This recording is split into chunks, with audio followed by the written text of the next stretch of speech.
যে অবস্থায় আছে ওখানে আসমান জমির পার্থক্য। তো আমি এটাই সাজেস্ট করবো, তোমরা যদি পারো মিনিমাম 10 দিনের জন্য গাজীপুর থেকে ঘুরে আসবে।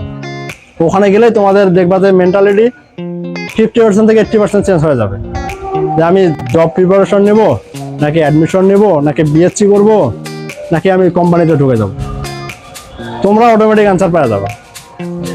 এই হচ্ছে বিষয়। তোমাদের পঞ্চম পর্ব, এদিকে রেজাল্টগুলো ভালো রাখার চেষ্টা করো। 3 পয়েন্ট আপ থাকলে যথেষ্ট, আমাদের এক্সেস রেজাল্টের প্রয়োজন নাই। তবে কিছু কিছু জায়গায় দরকার আছে, যেমন মেট্রো রেল, ওখানে তোমার রেজাল্ট 3.50 লাগবেই। 3.50 না থাকলে তুমি অ্যাপ্লাই করতে পারো। এখন তো কিছু কিছু সেক্টর আছে ওখানে রেজাল্টটা একটু ভেরি করে, তাছাড়া অন্যান্য সেক্টর আমাদের রেজাল্ট অত ভেরি করে না। সরকারি চাকরির ক্ষেত্রে আমরা তো জানি ডিপার্টমেন্টটা মেন, আর ডিপার্টমেন্টটা তো সবাই কম বেশি কমপ্লিট। সরকারি চাকরির ক্ষেত্রে আমরা তো জানি ডিপার্টমেন্টটা মেন, আর ডিপার্টমেন্টটা তো সবাই কম বেশি কমপ্লিট করে দিতে।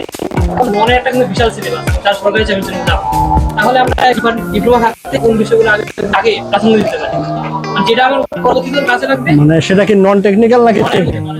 যেহেতু নন টেকের একটা সিলেবাস আমাদের ওইভাবে কি বাউন্ডিং এর মধ্যে না, আমাদের হিউজ সিলেবাস, এবং সেটা আমাদের কি মানে ধরা ছোঁয়ার বাইরে আর কি।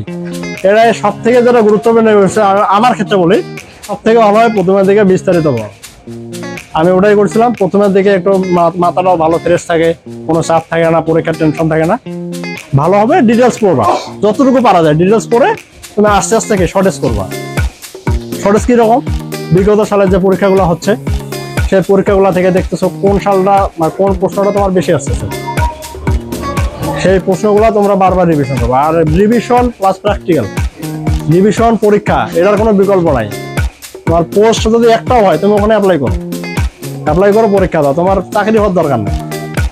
পরীক্ষা দাও, পরীক্ষা যত দিবা তত কি এক্সপিরিয়েন্স বাড়বে।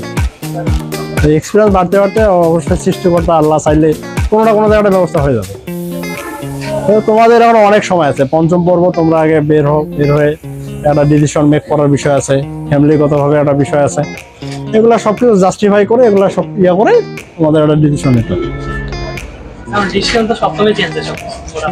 মোটামুটি সপ্তমের দিকে, এই মনে করো তোমার এই শুরু থেকে পঞ্চম পর্ব পর্যন্ত যে যার মতো চলবে, খাওয়া দাওয়া ঘোরাফেরা বন্ধু বান্ধব এগুলাই চলে। আর এদিকে সপ্তমের দিকে যখন আসবা তখন একটা ফ্যামিলি ক্রাইসিস দেখা দেবে, অথবা বাড়িতে বাবা অসুস্থ, মা অসুস্থ, তখন একটা মানে ফিনান্সিয়াল সমস্যা আসবে, এই বিষয়গুলো তখন চলে আসবে। চাকরি অ্যাডমিশন, আচ্ছা চাকরি অ্যাডমিশন পার্থক্যটা হচ্ছে, আমাদের ডুয়েট অ্যাডমিশনটা হচ্ছে নন এবং কি টেকনিক্যাল দুটাই থাকে।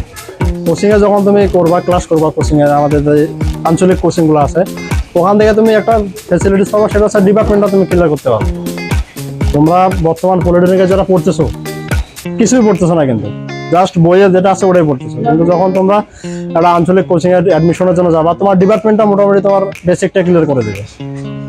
সেখানে বইয়ে পড়তেছো, আর ওখানে যখন পড়বা দেখবা যে অটোমেটিক বুঝতে পারবে যে আমি তো ওটা বইয়ে পড়ে আসছি এই জায়গায়, এটা এইভাবে এইরকম।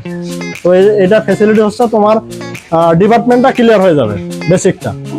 দ্বিতীয়ত হচ্ছে তুমি যখন অ্যাডমিশনটা দিবা, তোমার নন ডিপার্টমেন্টটা ক্লিয়ার হচ্ছে, ননটা থাকতেছে, তখন তোমার ননটা নিয়ে তুমি পড়লা, এই ফ্যাসিলিটিস তোমার পাবো। আর ডুয়েট হয়ে গেলে তো আলহামদুলিল্লাহ মনে করি ভালো।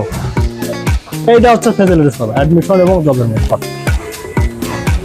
এই হচ্ছে বিষয়। দেখি ডুয়েট থেকে অটোক্যাড 2D অনেক শিখতেছি, 3D লাগে অনেক। অটোক্যাড 2Dটা ইম্পর্টেন্ট বেশি, মানে ওটা যদি আমরা মানে ওটা বিস্তারিত জানতে পারি। 3D তো তোমার মনে করো একটা অ্যাপসের মধ্যে ফেলাই দিলে, সফটওয়্যারে ফেলাই দিলে হয়ে যায় 3D ম্যাক্স, কিন্তু 2Dটা বেশি ইম্পর্টেন্ট। 2Dর কাজ বিস্তারিত জানতে পারলে 3D অটোমেটিক একটু জানলে হয়ে গেল।